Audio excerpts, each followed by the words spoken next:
Hello à tous et bienvenue dans cette nouvelle vidéo dans laquelle je vais vous parler des petites anecdotes, des petites histoires qui me sont arrivées ces derniers jours et qui ont amené des réflexions assez intéressantes, je pense, dont je voulais vous faire part et partager avec vous aujourd'hui. La première histoire, c'est l'histoire du parcours de gymnastique. Ça fait maintenant 1 an que je fais de la gymnastique, j'ai commencé en début d'année scolaire et dans ces cours de gymnastique que je trouve géniaux, il y a différents stands, genre différents endroits où tu peux faire différents types de gymnastique. Donc dans un même cours, on va faire un peu de trampoline, un peu de barres parallèles, un peu de poutres, un peu de trucs au sol, genre des roues, des pirouettes, ou alors les coachs, en gros c'est les professionnels qui nous apprennent, on les appelle les coachs, c'est un peu à l'américaine stylé, mais eux parfois ils mettent en place différents blocs pour qu'on puisse, je sais pas, faire des sauts, peu importe. Il y a aussi une piscine avec des coussins dedans et une sorte de toute petite trampoline juste devant, de sorte à ce que tu cours, tu rebondis sur le trampoline et là tu peux faire un salto ou peu importe. En gros, c'est un peu une grande aire de jeu pour enfants et je trouve ça absolument génial, c'est hyper fun. Et la semaine dernière, c'était le dernier cours de l'année. Et encore plus pour moi parce que j'ai fini mes études, donc je reviendrai plus ici. Donc c'était vraiment mon dernier cours. Et pour fêter ça, enfin pas le fait que ce soit mon dernier cours, mais le fait que ce soit le dernier cours de l'année, ils avaient fait un petit parcours. Donc les coachs, justement, avaient créé un petit parcours qu'on devait faire le plus vite possible, chacun à son tour. Et on était chronométrés en gros, et c'était un peu une sorte de petite compète. Ils avaient mis des gros blocs sur lesquels il fallait monter pour après aller attraper les barres parallèles, se jeter. Ensuite t'atterrissais dans la piscine des coussins, donc il fallait s'extirper le plus vite possible. Ensuite t'arrivais sur les sortes de petites échelles là et donc il fallait traverser. Ensuite t'arrivais à un autre truc de barre parallèle où il fallait faire 2 fois le tour avant de pouvoir monter sur la poutre, faire la poutre, sauter d'une poutre à l'autre, ensuite s'agripper à une corde, faire une sorte de Tarzan et toucher le sol et donc là t'avais ton temps qui était arrêté. C'était un parcours super fun mais c'était quand même un peu stressant. Tu passais devant tout le monde tout seul, t'étais timé. Ensuite, ton temps, il était comparé à celui des autres. Il fallait bien se souvenir de où est-ce qu'il fallait passer et tout, parce que, enfin, je sais pas, dit comme ça paraît simple, mais en vrai, t'avais plein de blocs partout et tu savais plus vraiment par où il fallait passer. Donc, c'était un moment un peu stressant. Et je vais vous parler du truc qui m'a vraiment marqué, mais qui m'a pas tant que ça étonné. Dans ces cours de gymnastique, il y a environ 6, 7, 8 mecs et une bonne vingtaine, peut-être 25 filles. Donc de manière générale, il y a plus de filles que de mecs. Et dans le committee, en gros ce qu'on appelle le committee, c'est des étudiants comme nous, mais qui sont beaucoup plus impliqués dans ce truc de gymnastique, ils organisent les événements, c'est eux qui ont les relations avec les coachs justement, qui décident des heures. C'est un peu comme le BDE, mais pour la gymnastique. Et tous les sports comme ça à l'université ont leur petit groupe comme ça d'élèves qui sont en charge. Dans ce committee justement, il y a un mec et 4 meufs. Je vous dis tout ça parce que c'est assez important pour la suite. Parce que quand est venu le moment où les coachs avaient fini la démonstration et qu'il fallait qu'on se lance en gros pour faire le parcours, et ben là, la première personne à commencer, c'était donc le mec du comité. Ça paraît logique parce que voilà, c'est ceux qui sont le plus impliqués, donc ils doivent un peu montrer l'exemple, c'est ceux qui sont forts et qui ont fait de la gymnastique aussi pendant plusieurs années. Donc c'est lui qui commence. Et ensuite, c'est tous les autres mecs qui sont passés après lui. Et c'était pas du tout organisé, genre c'était pas en mode les mecs commencent et après les meufs, genre pas du tout. C'était juste une question de confiance. Genre eux, ils avaient plus de confiance et ils avaient plus de je m'en fiche du regard des gens pour, enfin en tout cas c'est mon analyse, pour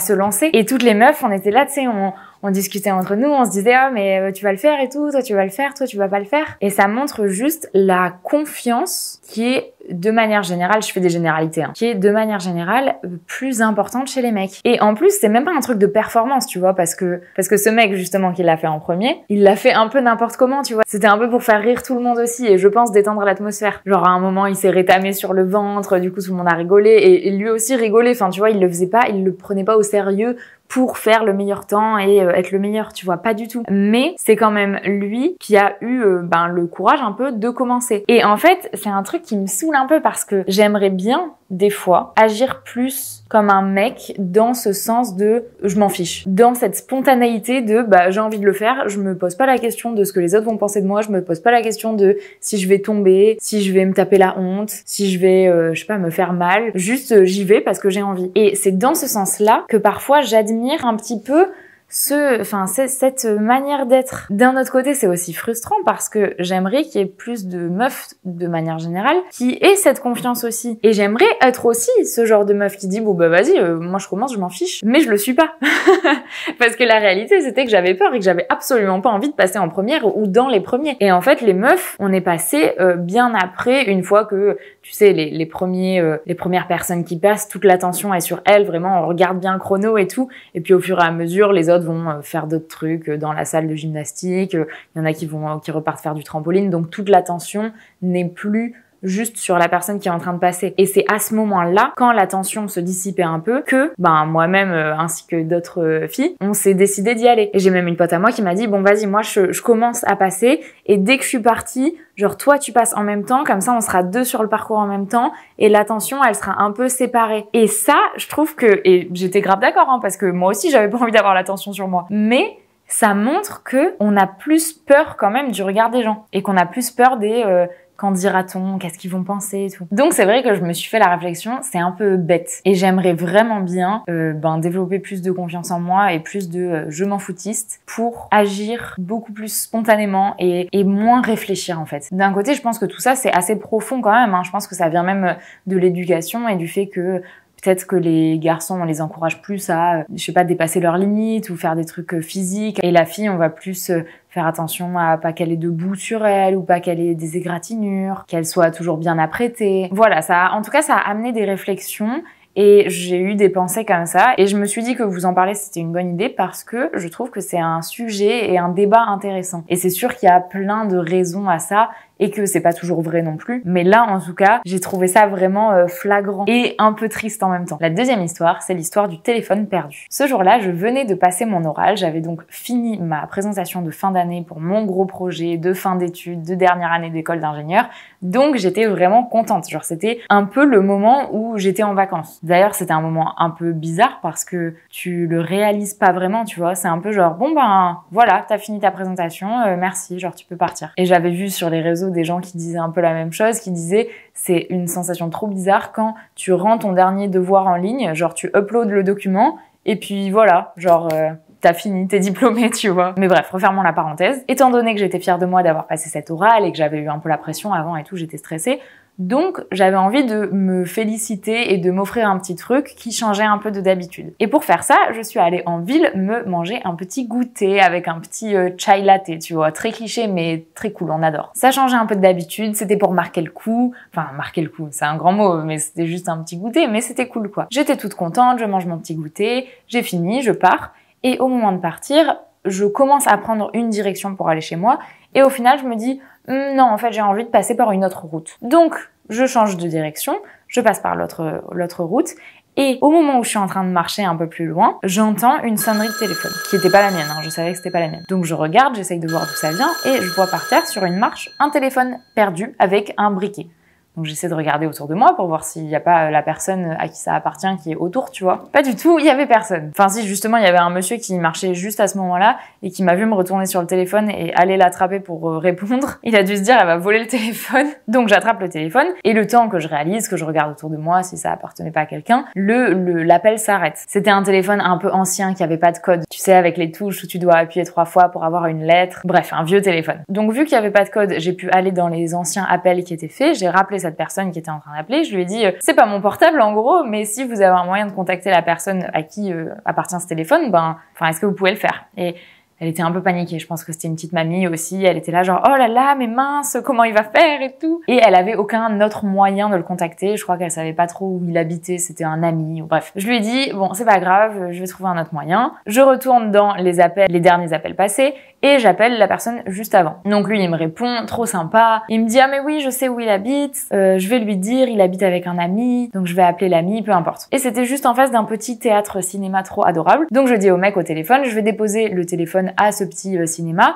et il pourra venir le chercher quand il veut. Et j'étais trop contente. Genre c'est la fin de l'histoire, je sais même pas s'il a récupéré son téléphone, je suppose que oui, mais j'étais trop contente d'avoir écouté mon intuition qui me disait non, passe pas par le même chemin que d'habitude, genre prends-en un nouveau, parce que, rappelez-vous, si j'avais pas écouté cette intuition, j'aurais pris le mauvais chemin, et donc la personne n'aurait peut-être jamais retrouvé son téléphone. Et le truc, c'est que j'avais vraiment aucune raison de prendre ce chemin plutôt qu'un autre, d'autant que j'avais déjà commencé à prendre le chemin que je prenais d'habitude, donc il y avait aucune raison que je fasse demi-tour et que je fasse demi-tour, c'était quelques pas, tu vois, mais que je me dise ah bah non, genre je reviens en arrière et je vais plutôt prendre ce chemin-là. Et donc j'étais trop contente d'avoir eu l'occasion comme ça aussi facilement d'aider quelqu'un. Et cette mésaventure, ça m'a un peu fait penser à Opal Brun sur TikTok. C'est une fille qui est trop adorable et vraiment dans tous ces TikTok, c'est un peu de la spiritualité, mais elle raconte aussi que en gros tout est parfait et qu'elle est exactement là où elle doit être. Et je venais de regarder quelques-uns de ses TikTok Et donc j'étais grave dans ce mood-là de me dire que j'étais exactement à l'endroit où il fallait, au moment où il fallait, vu que ce téléphone a sonné pile à ce moment-là,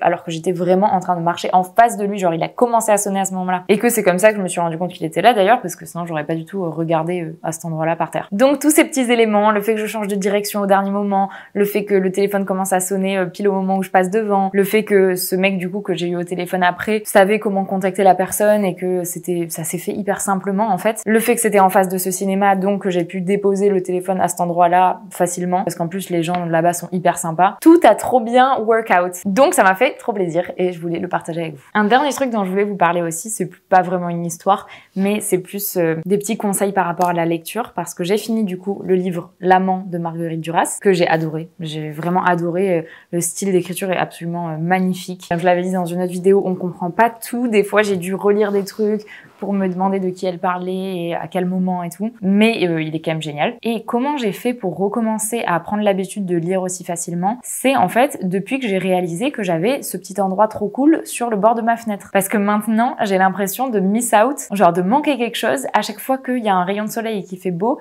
et que je ne suis pas soit dans un parc, soit sur ce rebord de fenêtre en train de lire. Et un autre conseil aussi trop bien si vous avez envie de vous mettre plus à lire, c'est de toujours avoir un livre dans son sac. Parce que on a trop l'habitude pendant les temps lents, en mode quand t'attends à l'arrêt de bus ou quand t'attends tes potes au café, attendre de manière générale, on a trop l'habitude d'attendre en attrapant son téléphone. Ce qui fait que quand j'y réfléchis vraiment, ça fait des années, je pense que je ne me suis pas ennuyée. Même pendant le confinement et tout, je ne m'ennuyais pas parce que avec un téléphone, enfin, je trouve ça fou en fait à quel point on ne s'ennuie plus. Mais ça dévie un peu du sujet. Pour résumer, dès que t'attends, dès que t'es dans un temps lent, plutôt que d'avoir le réflexe de hop prendre ton téléphone et aller sur un réseau social, je trouve ça 1000 fois mieux d'avoir le réflexe d'attraper son livre en fait et de commencer à lire. Enfin, il y a sûrement des gens qui s'en fichent totalement de lire et c'est très bien aussi, hein. Mais si vous avez envie de vous mettre plus à la lecture, moi c'est un truc qui m'a vraiment aidé. Après, moi j'avoue que dans les transports, ça me donne un peu mal au ventre et un peu des nausées d'attraper mon livre et même d'attraper mon téléphone d'ailleurs. Donc en général, juste j'attends, je fais rien. Mais c'est bien aussi, genre c'est cool de juste prendre conscience de ce qui se passe autour de soi et de pas toujours être en train de faire un truc. Et pour finir cette vidéo,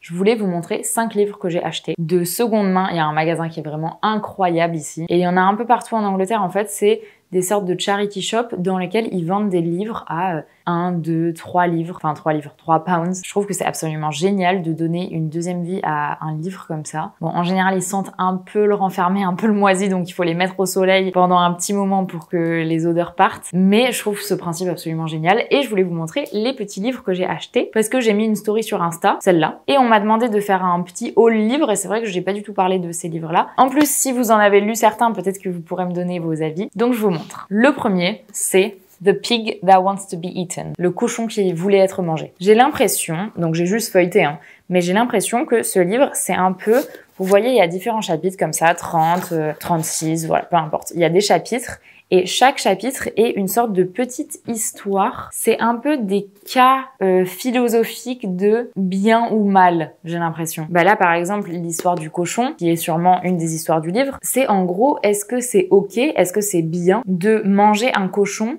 qui a envie d'être mangé. Ça avait l'air un peu fun, mais j'en ai jamais entendu parler. Donc dites-moi si vous l'avez lu, ça m'intéresse de ouf de savoir ce que vous en avez pensé. Ouais, voilà, en gros ça dit donc The Pig That Wants to Be Eaten et 99 autres thought experiments, genre des expériences de pensée. Maintenant que je vous en ai parlé, en plus je suis un peu obligée de le lire relativement rapidement pour vous donner un retour.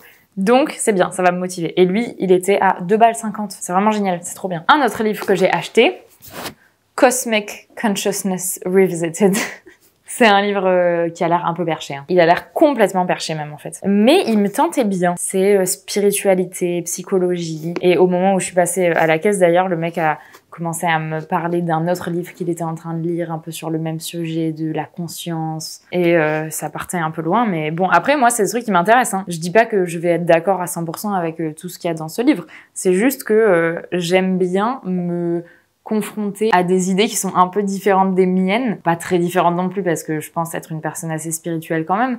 Mais je trouvais ça intéressant. Un troisième livre, c'est The Five Love Languages. Donc lui, il est super connu et je suis grave contente de l'avoir trouvé à 2 livres. Sleeping Beauty en a parlé, plein de gens en ont parlé. Donc ça m'a bien donné envie de le lire. J'avais déjà fait le test de quels sont mes love language. Je sais qu'il y a un test en ligne pour savoir. Il y a 5 grands types de love language. En gros, c'est quand est-ce que tu te sens aimé. Donc le premier, c'est words of affirmation. Donc quand quelqu'un le dit ou te donne des compliments, enfin te fait des compliments, le dit à l'oral en gros. Il y a quality time. Donc quand la personne va passer du temps avec toi, sans téléphone par exemple ou en étant vraiment présent. Il y a receiving gifts. Donc recevoir des cadeaux. Il y a acts of service, donc rendre des services. Il va, je sais pas, te rendre des services, genre appeler le médecin quand t'as besoin de prendre rendez-vous, peu importe. Et physical touch, ça peut être se tenir la main en public ou voilà, avoir une main posée sur l'épaule ou les câlins, peu importe. Ça peut aussi être comme ça que tu te sens le plus aimé. Je vais lire ça a l'air super intéressant. Et les 2 derniers livres que j'ai achetés, ce sont des livres d'art. Donc il y en a un sur Toulouse-Lautrec et un sur Pissarro. J'adore. En fait, déjà de base, c'est la couverture que j'adore, on va pas se mentir. Je trouve ça très beau, juste une couverture comme ça, d'une couleur toute simple. Et à l'intérieur, t'as évidemment plein des œuvres des artistes. Ça explique un peu aussi de détails et de contexte derrière les œuvres. Et je trouvais ça trop sympa. Je vous donnerai des nouvelles de ces livres quand je les aurai finis. De toute façon, je vous dirai sur Instagram aussi, je vous tiendrai au courant. On se retrouve dimanche prochain à 10h pour une nouvelle vidéo YouTube et tous les jours sur Insta. Ciao!